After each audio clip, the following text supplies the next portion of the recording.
Davanagere Shriram finance ಕಂಪನಿಯ ಗ್ರಾಹಕರು. ತಮಗೆ ಕಮರ್ಷಿಯಲ್ ವೆಹಿಕಲ್ ಲೋನ್ ಹೆಸರಲ್ಲಿ ಕಂಪನಿ ಮೋಸ ಮಾಡ್ತಿದೆ ಅನ್ನೋದು ಇವರ ದೂರು. ವಾಹನಕ್ಕೆ ಕಡಿಮೆ ಬಡ್ಡಿ ದರ ನೀಡುವುದಾಗಿ ಹೇಳಿ ಸಾಲ ನೀಡುತ್ತಾರೆ.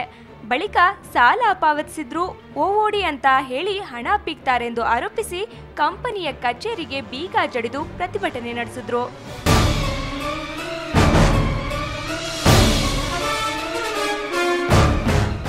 ಇಷ್ಟೇ ಅಲ್ಲದೆ ವೆಹಿಕಲ್ ಕ್ಲಿಯರೆನ್ಸ್ ನೀಡೋದ್ರಲ್ಲೂ ಗ್ರಾಹಕರಿಗೆ ಸತಾಯಿಸುತ್ತೆ.